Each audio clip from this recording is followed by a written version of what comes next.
Welcome back to the Maker's Playbook, the show where we talk all about what it's really like to make a living from the things you make. And a huge portion of making all of that work, at least for those of us selling our work online, is being able to take great photos of your work. So this week, we continue along our month-long deep dive for episode 3 of the Photography Extravaganza. I'm your host, Rebecca Ikiskara, professional photographer, amateur potter. I've said this before, and no doubt you're going to hear me say it time and time again. Whenever anyone asks me a question, more often than not, I'm emailing or DMing them back asking for more context. I am adamant about context, so much so that I devoted an entire episode on the podcast to it. It's episode 107, titled Thoughts on Making Smart Decisions, in case you missed it. In that episode, I talk about how no matter your business, side hustle or full-time, online or partnered with local stockists, whatever it is, we all are constantly required to make decisions. And no matter how long you've been in business, the need to ask questions and make decisions from those questions never goes away. Take it from me, 11 years in. The list of questions, I think, is longer than it was in year 1.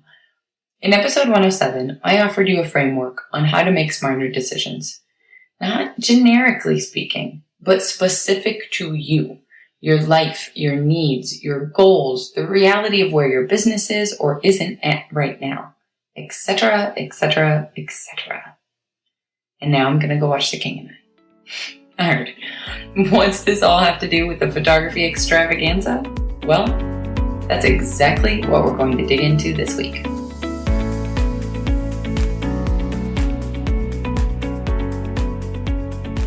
One of the most overwhelming things for me when I first started working as a full-time photographer over 11 years ago was the number of variables.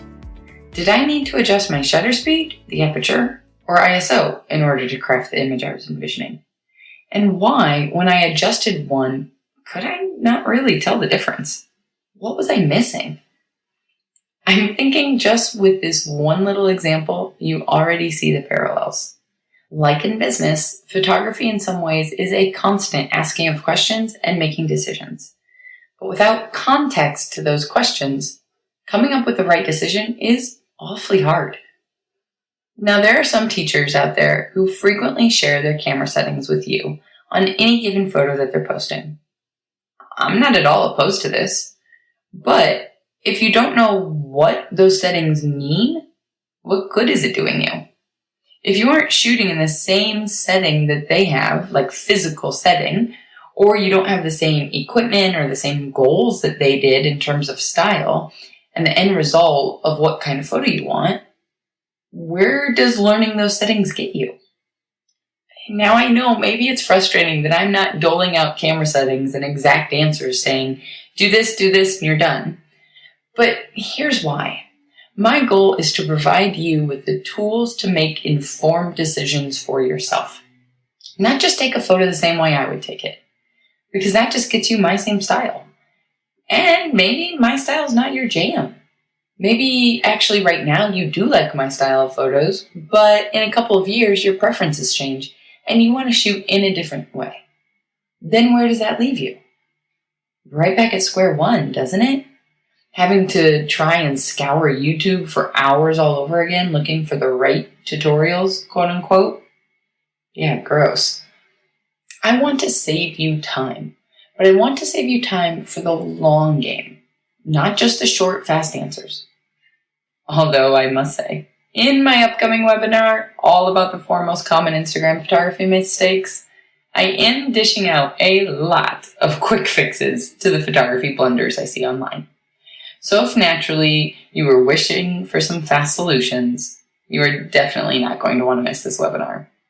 It's coming up on June 29th and 30th at different times on each of those 2 days.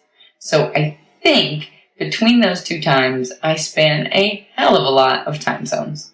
So no matter where in the world you're listening, hopefully you can make it happen. Joining live is obviously the best, but if you can't, I am working on trying to figure out the website tech I need to host a replay for a while. So either way, be sure to click the link in the show notes or in my Instagram bio and register to get all of these juicy, easy to implement tidbits. Okay, I'm rambling. To the point. The point of all of this is that today I want to chat about the different purposes of photography and what kind of different styles of photos work best for those purposes. Sound good? The way I see it, there are three main spaces that makers create photos for their work. Number 1, galleries and exhibitions. Number 2, an online shop, whether that be like a website or Etsy. And number 3, Instagram, or actually other social media and marketing platforms, which is basically Instagram, let's be honest. Now, my friends, the type of photos that perform best in any of these categories is really different from one to the next. And that's what we're going to dig into. First off, galleries and exhibitions. This one is pretty straightforward, and by far the most traditional. For the potters out there, you've probably seen these style of photos numerous times. For some reason that I have yet to discover the answer why, so if anybody knows it, please send me a message. It is tradition to photograph ceramics on a graduated seamless background. What I'm talking about are those long paper or cloth backgrounds that will give you the effect of going from white to black, from bottom to top. Sometimes this is the actual print on the background, because you can buy paper backgrounds that are literally printed with the color gradation. Or sometimes this is more of just a gray background with the lighting set in such a way to still have that kind of fall off. The benefit of this setup is the seamless nature of the background. Seamless meaning there is no horizon line that you have to contend with, running a distracting line through the background of your image and bisecting your pots in weird ways. More on that subject in the webinar I mentioned. So have you hit pause and signed up yet? No?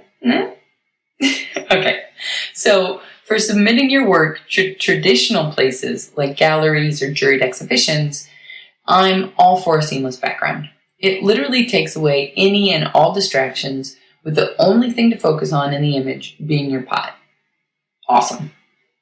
What I personally don't understand at all is the graduated color change, but I don't think my little podcast here is going to change generations of the fine art world's traditions, so we're just stuck with the gradation for now. The difficult part about this style of photography is it's almost always going to require the use of off-camera lighting or flash.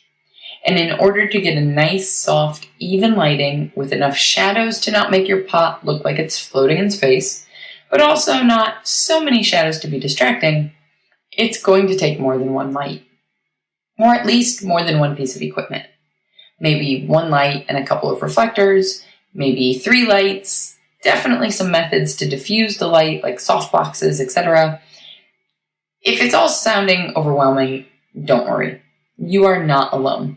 Frankly, I would only photograph my work this way if I absolutely had to for a submission, because it is exhausting to figure out all of that equipment setup.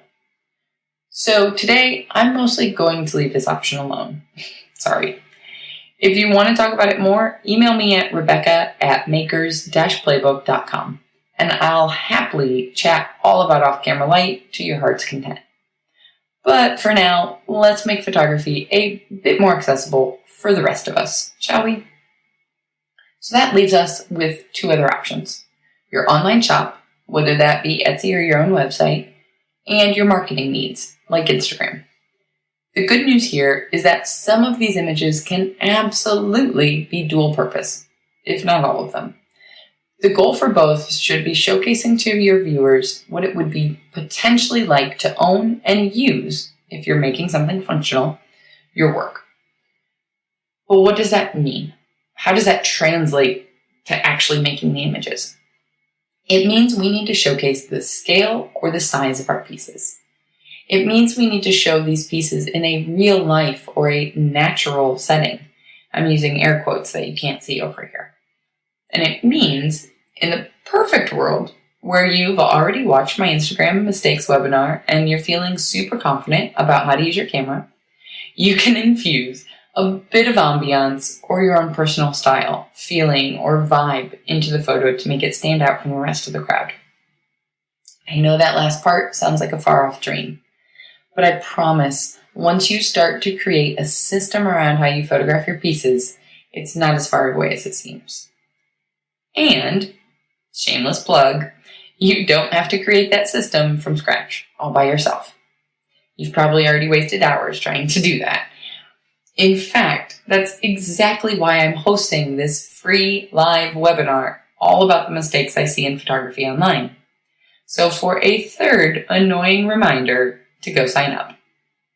Hey, I know you're probably sitting either in your studio with your hands covered in mud, so you haven't signed up yet, or if you're like me, you're driving. And for the love of God, please do not try to type your email address into a website while you're driving. Just tell Siri to hit pause and create a reminder for you so you don't forget. Okay, now, where was I? Right, your online shops. Okay, if you had one goal and one goal only for your website or your Etsy shop, whatever it may be, it would be to sell your work. Notice that I didn't just ask you a question of what your one goal is. Literally, I don't care who you are. If that is not the singular final goal of your website, then I hate to break it to you, but you're doing it wrong. Sorry. Sure, there's an about page for people to get to know more about you. They can see images and learn about the quaint, adorable countryside studio that you built. And they can learn about all of the love and care that any of us put into creating every single piece that we make. That's all genuine. But guess what? Telling people all about those things is creating a deeper bond with your audience. And creating a deeper bond, well, you guessed it, sells more pots. If you have a page all about your creative process, that's awesome that you share that. It also helps you sell your work. People buy from people they know, like, and trust. It's just a fact. So adding all of those extra tidbits on your website is increasing your know, like, and trust factor. But ultimately, at the end of the day, the goal of having a website is to sell your stuff. I know I've made it sound crude, but sometimes we just need to get back to the basics. I'm being so blunt because when it comes to photographing your work, you need to have a clear goal in mind. What's the point of taking the time out of your busy day to take this photo? What's your goal? If you're photographing your work to put it up on your website, then the goal is to sell it, right? Okay, so now that we know that, then how does that inform your photography? Well, it means you need to give your viewers an idea of what it would be like to own that piece. What's the size and the scale of that mug? Is it going to fit comfortably in my hand? Does this photo showcase a true-to-life color so that I can tell whether or not it's going to coordinate well with the other dishes I already own? And here's a pro seller's tip for you. The surprise photo of, ooh, look how well it coordinates with that other piece that she's selling. I didn't know she had a matching pitcher. Well, now I think I'm going to buy 2 mugs and a matching pitcher. Now, you may be thinking, I'm supposed to take one photo that summarizes all of that? No. Deep breaths, don't worry. In the ideal world, you want at least 3 photos for people to scroll through on any one given piece on your website or your online shop. And I know this is starting to sound like a lot, but stay with me here. Some of these you can also double up on using for your marketing and your Instagram. So just stick with me until the end, okay? So 3 is the minimum because that gives you 1 hero image. Again, I'm using air quotes and I'll explain more about what I mean in a second. 1 detail shot and 1 lifestyle type image. So what do I mean? A hero image is the straightforward, nothing too fancy, here is my pot and what it looks like and nothing else kind of shot. The hero shot is essentially what you see when you're scrolling through the general shop page of, well, just about any major brand, honestly. For hero shots, you want to photograph every single piece in pretty much the same way. It makes it easy to scroll through your entire catalog of work, but it also makes it easier to compare one piece to another. If you offer 3 different sizes of bowls and you photograph them all in the same manner, and on your website I can look at the hero shot of all 3 side by side, I can get a much better idea of their scale. Hero shots, like those first gallery images that we discussed, also have very little distractions and very few, if any, props. The point of the other 2 images, a detail shot or a lifestyle image, is to showcase more options. A detail shot is pretty self-explanatory. If you have glazes that do interesting things, or textures, sgraffito, or matte and glossy combinations together, etc., you probably want to showcase an image that emphasizes those things. It could be a literal detail shot, in the sense that it's a close-up photo where you don't see the entire picture, or the entire piece rather, but just one portion of it. Or it could be as simple as your hero shot, but with one prop added into it. Think of a photo of an empty bowl all by itself, and then you scroll over it and you see it filled with popcorn. Now I have an idea of scale. A lifestyle image is where things get a wee bit more complicated, but also definitely where you should be using these images not only for your website, but for Instagram or other marketing online, especially social media. Lifestyle shots are the ones we all drool over. They're the ones that get the viewer thinking, ooh, I'd love to be sitting in front of that fireplace holding a nice warm mug of tea.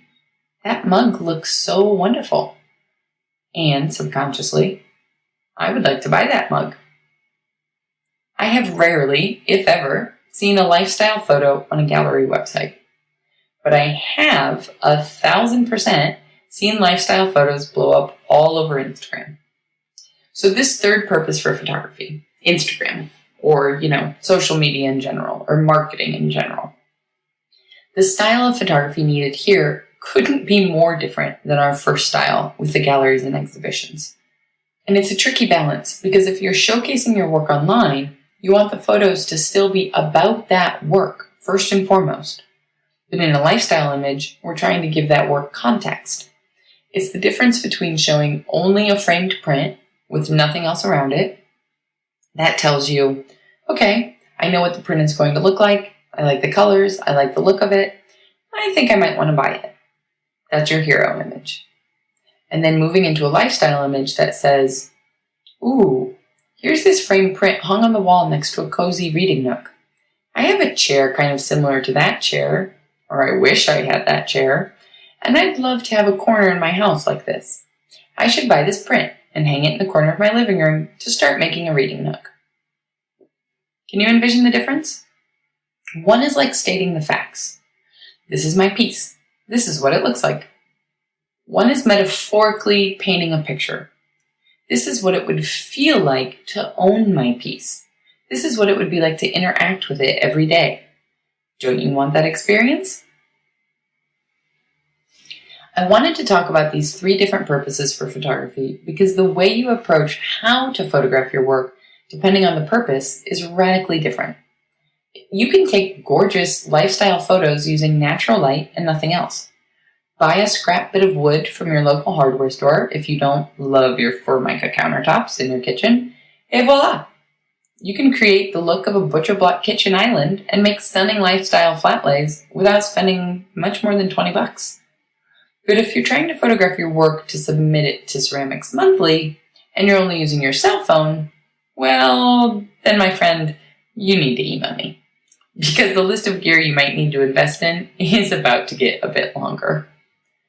One other thought before we sum this all up. I minored in photography at university and had some wonderful professors that I learned a lot from. But it wasn't until I got specific on the type of photography I wanted to make a career out of that my style and skills really took off. When I got specific, all of a sudden learning the skills I needed came a lot faster. I was able to control this seemingly never-ending list of variables because I knew what my goal was. And ultimately, that's why I wanted to share these 3 different purposes of photography with you today. If you can start to get specific on your goals for photography, then we can start to knock out the variables and make a by step-by-step system specifically for your needs on how to photograph your work. It really can be that simple. Although, of course, simple doesn't always mean easy. But that's why you're listening to this podcast. That's why I'm here. That's why you told Siri to remind you to sign up for the Instagram Photography's webinar. See what I just did there? If, as I was explaining these 3 different purposes, you were nodding along and thinking, yep, I need those 3 different style of photos so I can launch my next shop update on my website and post more consistent photos on Instagram. Well, then this webinar is absolutely going to be for you. I am dishing out not only the 4 most common mistakes I see people making, but also the 4 easy to implement, even just with your cell phone, solutions to those mistakes. The webinar is live on June 29th and 30th, and you're not going to want to miss it. Sign up at the link in the show notes, or send me a DM on Instagram and I'll get you on the list. So, to sum it all up, there are 3 different purposes of photography in the ceramics and makers world. The traditional photography setup, as dictated by galleries and juried exhibitions. It's the most complicated as far as equipment needs, although the most simple image. Displaying your pots on a background, and that's it. What you'll need to harness this style is a solid understanding of off-camera lighting or flash, and there aren't really a lot of creative options for making it a style of your own. The whole point is to give the galleries and the juries what they want so that you can get in. We are not reinventing the wheel here. Purpose number 2 is your online store, whether that be a website or Etsy, whatever. The goal here is to get people buying. You want a few different images of your pieces, something straightforward and relatively simple, so that if people are just scrolling through the shop as a whole, you have a clean, consistent look across the thumbnail views of all you have to offer. But you also want people to be able to click through at least 3 to 5 different images of each piece to see details of the piece, different angles, the piece in use, if it's something functional, etc. And purpose number 3, the 3rd place you'd be showcasing your work is in your marketing, such as Instagram or other social media. This needs to be the most interactive, interesting, and or engaging of the images out there. You're trying to stick out amidst a very noisy crowd. In a perfect world, these images exude a feeling and help your viewer envision what life would be like if they owned your piece. As always, if you have questions, then send me an email at rebecca@makers-playbook.com. You can also join me this Sunday, June 20th at 3 p.m. Central for my last IG Live of the Photography Extravaganza. On IG Live the last few weeks, I've been answering the questions all of you are sending in from these podcast episodes. If you've been loving the Photography Extravaganza and have other maker friends you think would benefit from these photo tips, it would mean the world to me if you share a screenshot of the podcast online and tag me at the Maker's Playbook on Instagram. In turn, I would more than love to send you a public shout out of thanks and share your work with our audience as well. Until next week, go get back to making your dreams a reality, because together, we've got this.